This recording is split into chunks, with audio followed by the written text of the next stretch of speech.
ധ്യാന വിഷയം ക്രൂശിലെ സ്നാനം. യേശു അവരെ അടുക്ക വിളിച്ച് അവരോട്, ജാതികളിൽ അധിപതികളായവർ അവരിൽ കർത്തൃത്വം ചെയ്യുന്നു, അവരിൽ മഹത്തുക്കളായവർ അവരുടെ മേൽ അധികാരം നടത്തുന്നു എന്ന് നിങ്ങൾ അറിയുന്നു. നിങ്ങളുടെ ഇടയിൽ അങ്ങനെയരുത്. നിങ്ങളിൽ മഹാനാകുവാൻ ഇച്ഛിക്കുന്നവൻ എല്ലാം നിങ്ങളുടെ ശുശ്രൂഷക്കാരൻ ആകേണം. നിങ്ങളിൽ ഒന്നാമനാകുവാൻ ഇച്ഛിക്കുന്നവൻ എല്ലാവരും ദാസനാകേണം. മനുഷ്യപുത്രൻ ശുശ്രൂഷ ചെയ്യിപ്പാനല്ല, ശുശ്രൂഷിപ്പാനും അനേകർക്ക് വേണ്ടി തൻ്റെ ജീവനെ മറുവിലയായി കൊടുപ്പാനുമത്രേ വന്നത്. ദൈവത്തിൻ്റെ അതിപരിശുദ്ധ നാമം വാഴ്ത്തപ്പെടുമാറാകട്ടെ. പ്രിയമുള്ളവരെ, ക്രൂശിലെ സ്നാനം എന്നതാണ് ഇന്നത്തെ നമ്മുടെ ധ്യാന വിഷയം. വിശുദ്ധ മർക്കോസ് എഴുതിയ സുവിശേഷം 10-ാം അധ്യായം 35 മുതലുള്ള വാക്യങ്ങളാണ് നമ്മൾ അതിന് ആധാരമായി എടുത്തിരിക്കുന്നത്. അതിനു മുൻപേ എന്താണ് ക്രൂശ് എന്നത് എന്ന് നമുക്ക് ആദ്യം നോക്കാം. ഈ നോമ്പിന്റെ കാലഘട്ടത്തിൽ അതിന് വളരെ പ്രാധാന്യമുണ്ടല്ലോ. ദൈവത്തിന്റെ രക്ഷാപദ്ധതി വെളിപ്പെടുത്തിയത് ഈ ക്രൂശിലാണ്. രക്ഷ നമുക്കായി യേശു വിളമ്പിയത് ഈ കുരിശിലാണ്.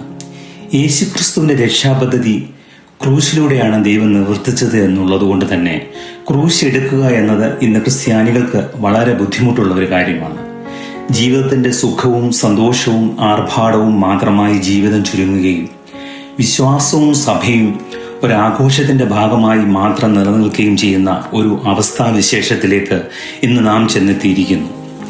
എന്താണ് ക്രൂശ് നൽകുന്ന പാഠം? ക്രൂശ് മരണത്തിലേക്കുള്ള വഴിയാണ്. ക്രൂശ് പ്രദർശിപ്പിക്കുന്നതിലൂടെ നമ്മൾ പ്രഖ്യാപിക്കുന്നത്, ഞാൻ മരിക്കാൻ തീരുമാനിച്ചിരിക്കുന്നു. കുരിശ് ജീവിത അവസാനം വരെ തുടരുന്ന ഒരു അനുഭവമാണ്. നമ്മൾ കുരിശിനെ മനഃപൂർവ്വമായി ചേർത്ത് പിടിക്കുക എന്നുള്ളതാണ് ആത്യന്തികമായ ക്രൈസ്തവ ജീവിതം എന്നുള്ളത്. പ്രിയമുള്ളവരെ, ക്രിസ്തു നമ്മെ വിളിക്കുന്ന വിളിയുടെ പേര് വരിക ക്രൂശിക്കപ്പെടുക എന്നുള്ളതാണ്. കാറൽ മാർക്സ് പറഞ്ഞിട്ടുള്ള വളരെ പ്രസിദ്ധമായ ഒരു വാക്കുണ്ട്: ക്രിസ്തുവിനെ നിഷേധിക്കുന്നവർ നിരീശ്വരവാദികളല്ല, ക്രിസ്തുവിനെ തള്ളിപ്പറയുന്നവർ ക്രിസ്തുവിനെ വിറ്റ് ജീവിക്കുന്നവരാണ് എന്ന് മാർക്സ് പറഞ്ഞത് വളരെ കൃത്യമാണ്. ഇതുമായി ബന്ധപ്പെടുത്തി ഒരു കാര്യം ഓർക്കാനുള്ളത്, ക്രൂശിനെ കുറിച്ച് മാത്രം സംസാരിച്ചു കൊണ്ടിരിക്കുന്ന ക്രിസ്തുവിന്റെ അടുക്കിലേക്ക് നമ്മുടെ കുരിശ് ഒഴിവാക്കി കൊടുക്കാമോ, തങ്ങളുടെ കുരിശ് ഒഴിവാക്കി കൊടുക്കാമോ എന്ന് ചോദിച്ചുകൊണ്ട് 2 പേർ അടുത്ത് വരുന്നുണ്ട്. അത് അന്യരോ പരദേശികളോ ആയിരുന്നില്ല. അവനോടൊപ്പം നടന്നവർ, ക്രിസ്തുവിന്റെ അത്ഭുതങ്ങളെ കണ്ടവർ, പന്തിഭോജനം കഴിച്ചവർ, അവന്റെ വചനങ്ങളെ കേട്ടവർ, പ്രവചനങ്ങളെ ശ്രവിച്ചവർ. അവർ തന്നെയാണ് വന്ന് ക്രിസ്തുവിനോട് ആവശ്യപ്പെടുന്നത്, നീ രാജ്യത്വം പ്രാപിച്ചു വരുമ്പോൾ നിന്റെ ഇടത്തും വലത്തും ഞങ്ങളെ ഇരുത്തേണം എന്നുള്ളത്. പ്രിയമുള്ളവരെ, സെബദി മക്കളായ യാക്കോബും യോഹന്നാനും ക്രിസ്തുവിന്റെ അടുത്ത് ചെന്നിട്ട് ഇങ്ങനെ ചോദിച്ചതിന്റെ അർത്ഥം എന്താണ്? അവർ ആഗ്രഹിച്ചതും അവർ പിന്തുടർന്നുകൊണ്ടിരുന്നതും ഈ യേശുക്രിസ്തുവിലൂടെ ലഭിക്കുന്ന ജീവിതത്തിന്റെ സൗകര്യങ്ങളെ ഓർത്തായിരിക്കാം. അതാണ് ക്രിസ്തു അവിടെ വെച്ച് തന്നെ തിരുത്തുന്നത്. ആർഭാടങ്ങളിൽ ജീവിക്കുന്നവർക്ക് നോമ്പ് പോലും ഒരു ആഘോഷം മാത്രമാണ്. സത്യത്തിൽ ഓരോ നോമ്പും നമുക്ക് മരിക്കാനുള്ള തീരുമാനത്തെ പുനർനിർണയിക്കുകയോ അല്ലെങ്കിൽ പുനർസമർപ്പിക്കുകയോ ചെയ്യേണ്ട ദിവസങ്ങളായിരിക്കണം. അതിനുവേണ്ടിയുള്ള ധ്യാനമാണ് കഴിഞ്ഞ ദിവസങ്ങളിൽ നമ്മൾ കേട്ടുകൊണ്ടിരിക്കുന്നത്. യോഹന്നാന്റെ സുവിശേഷം 20-ാം അധ്യായം 21 ഇങ്ങനെ വായിക്കുന്നു: എൻ്റെ പിതാവ് എന്നെ അയച്ചതുപോലെ ഞാൻ നിങ്ങളെ അയക്കുന്നു. എൻ്റെ പിതാവ് എന്നെ അയച്ചത് ശുശ്രൂഷ ഏൽപ്പാനല്ല, ശുശ്രൂഷിപ്പാനും അനേകർക്ക് വേണ്ടി തൻ്റെ ജീവനെ മറുവിലയായി കൊടുക്കാനുമാണ്.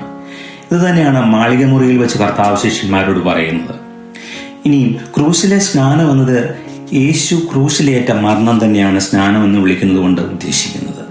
ലൂക്കോസ് എഴുതിയ സുവിശേഷം 12-ാം അധ്യായം 50-ാം വാക്യത്തിൽ യേശു ഇപ്രകാരം പറയുന്നു: എനിക്ക് ഒരു സ്നാനം ഏൽപ്പാനുണ്ട്, അത് കഴിയുവോളോ ഞാൻ എത്ര ഞെരുങ്ങുന്നു.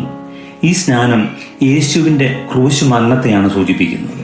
അതായത് മനുഷ്യർക്കുമേൽ വരേണ്ട ദൈവകോപത്തിന്റെ തിരമാലയിൽ മുഴുവനുമായി മുങ്ങി നിന്ന തൻ്റെ പീഡയും മരണവും സ്നാനം എന്ന ഭാഷയിൽ വിവരിക്കുന്നതായി കാണാം. എന്തുകൊണ്ട് സ്നാനം? മനുഷ്യവർഗം പാപം കാരണം ദൈവകോപത്തിൽ മുങ്ങിപ്പോകാമായിരുന്ന സ്ഥാനത്ത് പാപമില്ലാത്ത ദൈവപുത്രൻ ആ കോപത്തിന്റെ തിരമാലയിൽ മുങ്ങി അനുഭവിച്ച സ്ഥിതിയാണിത്. അതിനാൽ വെള്ളത്തിൽ മുഴുകുന്ന സ്നാനത്തെ പോലെ ക്രൂശിലെ മരണം ദൈവ ന്യായവിധിയിൽ പൂർണ്ണമായി മുഴുകിയ പ്രവേശനമായി കാണപ്പെടുന്നു. ഒരു വിശ്വാസിയോട് ഇത് എങ്ങനെ ബന്ധപ്പെട്ടിരിക്കുന്നു എന്ന് നോക്കാം. ക്രിസ്തുവിന്റെ ക്രൂശിലെ സ്നാനം നമുക്ക് പകരമായിട്ടാണ് എന്ന് വിശ്വാസത്തോടെ ഏറ്റെടുക്കുമ്പോൾ നാം അവനോടുകൂടെ മരിക്കുകയും അടക്കപ്പെടുകയും ഉയർത്തെഴുന്നേൽക്കുകയും ചെയ്തു എന്ന് റോമർക്ക് എഴുതിയ ലേഖനം 6-ാം അധ്യായം 3-4 വാക്യങ്ങളിൽ വിശദീകരിക്കുന്നുണ്ട്. അതുകൊണ്ട് ജലസ്നാനം അതിൻ്റെ പുറം ചിഹ്നമായി ക്രിസ്തുവിൻ്റെ മരണത്തിലും ഉയർപ്പിലും ഞാൻ പങ്കാളിയാണ് എന്നുള്ള ആത്മീയ യാഥാർത്ഥ്യം ലോകത്തോടെ പ്രഖ്യാപിക്കുന്ന കർമ്മമായി സഭ കാണുന്നു. അതിനാൽ ക്രൂശിലെ സ്നാനം എന്നത് യേശുവിൻ്റെ മരണത്തെക്കുറിച്ചുള്ള ഒരു തിയോളജിക്കൽ പദപ്രയോഗമാണ്. അവൻ്റെ ക്രൂശ് മരണം നമ്മൾ വിശ്വാസത്താൽ ഏകീഭവിക്കുന്നതും അതിലൂടെ പുനർജന്മത്തിലേക്കും പൊതുജീവിതത്തിലേക്കും കടക്കുന്നതുമാണ് ഇതിൻ്റെ മർമ്മം. ആയതിനാൽ പ്രിയമുള്ളവരെ, ക്രൂശിലെ സ്നാനത്താൽ ലോകത്തിൻ്റെ പാപത്തെ കഴുകിക്കളഞ്ഞ കർത്താവെ, ഞങ്ങളുടെ പാപത്തിൻ്റെ കറകൾ കഴുകി വിശുദ്ധീകരിക്കണമേ എന്ന് നമുക്ക് ദൈവത്തോട് പ്രാർത്ഥിക്കാം. കർത്താവെ, നിന്നോട് ചേരുവാൻ സ്നാനമേറ്റ ഞങ്ങളെല്ലാവരും നിന്റെ മരണത്തിൽ പങ്കാളികളാകാൻ സ്നാനമേറ്റിരിക്കുന്നുവെന്ന് പൗലോസ് അപ്പോസ്തലൻ പറഞ്ഞതുപോലെ നമ്മളെ തന്നെ സമർപ്പിച്ച് നമുക്ക് ഏറ്റു പറയാം. ഈ നോമ്പാചരണം നമുക്ക് മരണത്തിലേക്ക് പോകാനുള്ള കുരിശിൻ്റെ വഴി തിരഞ്ഞെടുക്കുന്ന കാലഘട്ടമായിരിക്കട്ടെ. അതിന് ദൈവം നമ്മെ സഹായിക്കുകയും ഒരുക്കുകയും ചെയ്യട്ടെ.